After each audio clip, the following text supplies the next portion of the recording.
বন্ধুরা, আমি আপনাদেরকে নিয়ে যাচ্ছি নেপিয়ার ঘাস কিভাবে উৎপাদন হয় সেইটা আপনাদের দেখানোর জন্যে। আমি আপনাদেরকে নিয়ে যাচ্ছি নেপিয়ার ঘাস কিভাবে উৎপাদন হয়। বন্ধুরা, আপনারা দেখলে বুঝতে পারবেন যে গরু চাষের জন্য, গরুর খামার করার জন্য, তাদের খাবারের জন্য নেপিয়ার ঘাস দেওয়া হয়। এই নেপিয়ার ঘাসটা কিভাবে উৎপাদন হয় সেইটা আপনাদেরকে দেখাবো। দুই প্রকার নেপিয়ার ঘাস উৎপাদন হয়। এক প্রকার হচ্ছে পানিতে হয়, আরেক প্রকার হচ্ছে শুকনো জায়গায় হয়।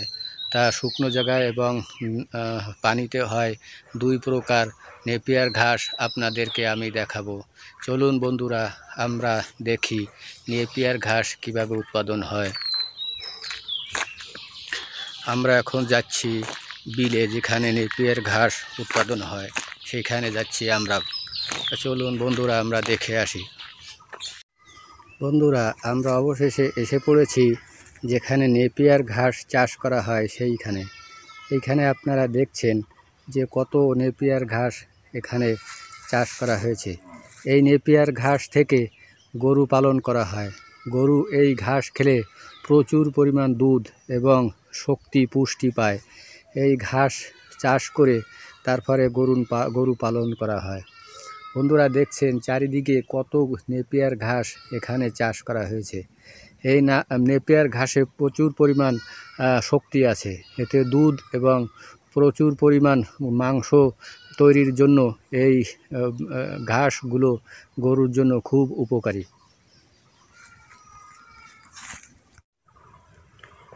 এই নেপিয়ার ঘাস কিভাবে লাগানো হয় সেই সম্পর্কে আমি আপনাদেরকে বলবো। বন্ধুরা, এই নেপিয়ার ঘাস প্রথমে কাটিং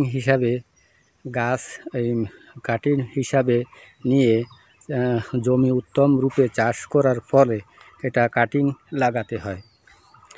লাগানোর ফলে সার ওষুধ দিলে আস্তে আস্তে এই ঘাসগুলো খুব বড় হয়, বৃদ্ধি হয়।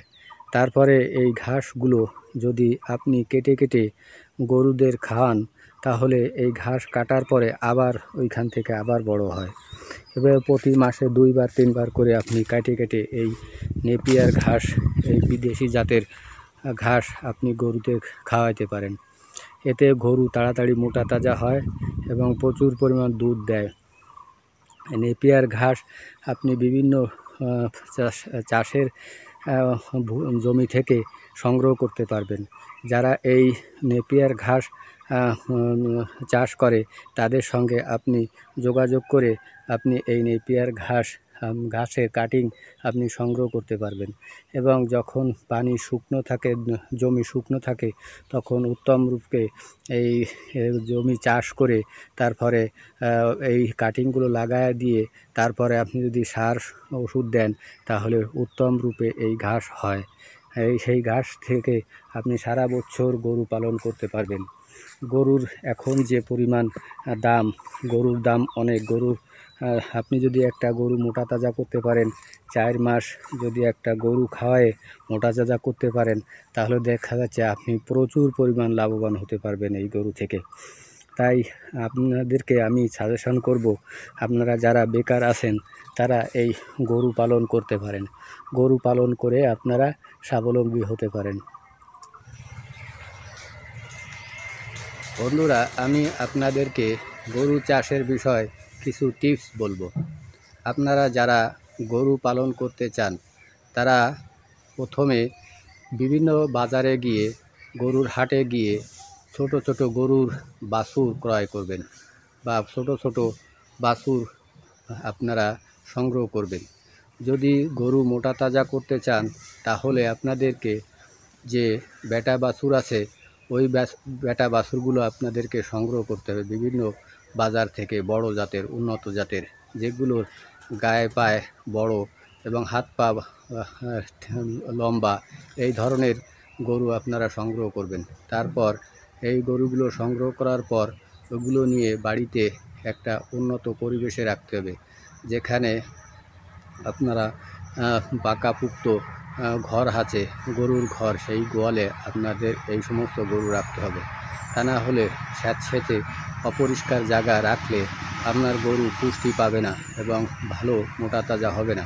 এই জন্য আপনাদের ভালো একটা গোয়ালের প্রয়োজন হবে, যেখানে আপনার পানির নিষ্কাশনের ব্যবস্থা আছে এবং ময়লা পরিষ্কার করার ব্যবস্থা আছে। এই ধরনের একটা পরিবেশ নিয়ে সেইখানে আপনারা গরুটা রাখবেন। তারপর গরুকে উন্নত মানের চিকিৎসা দিতে হবে। প্রথমে আপনি গরুর জন্য গরুর কৃমির ওষুধ খাওয়াতে পারেন। গরুর কৃমিনাশক ওষুধ খাওয়ানোর পর তারপর আপনি তাদেরকে এই উন্নত জাতের বিদেশি জাতের যে নেপিয়ার ঘাস আছে এইগুলো আপনি সুন্দরভাবে খাওয়াইতে পারেন এবং কুটা, খোল, ভুসি এগুলো যদি 4 মাস একটা গরুকে খাওয়ান, দেখা যাচ্ছে আপনার 4 মাসে পরে যদি ওই গরুটাকে সেল দেন তাহলে মিনিমাম আপনার একটা গরু থেকে অন্তত 3-4 হাজার টাকা ইনকাম আসবে। এইভাবে যদি আপনি গরু পালন করেন তাহলে আপনি স্বাবলম্বী হতে পারবেন।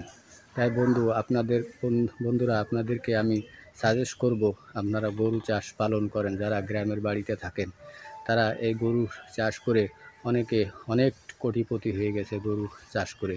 কেননা বর্তমান বাজারে গরুর অনেক মূল্য। আপনি যদি একটা গরু মোটা তাজা করতে পারেন তাহলে দেখা যাবে আপনি এই গরু থেকে আপনি ভালো একজন স্বাবলম্বী হতে পারবেন। তাই সবাইকে আমি বলবো গরু চাষের জন্য উদ্বুদ্ধ হওয়ার জন্য। তো ধন্যবাদ সবাইকে জানিয়ে শেষ করছি। খোদা হাফেজ। বাংলাদেশ জিন্দাবাদ।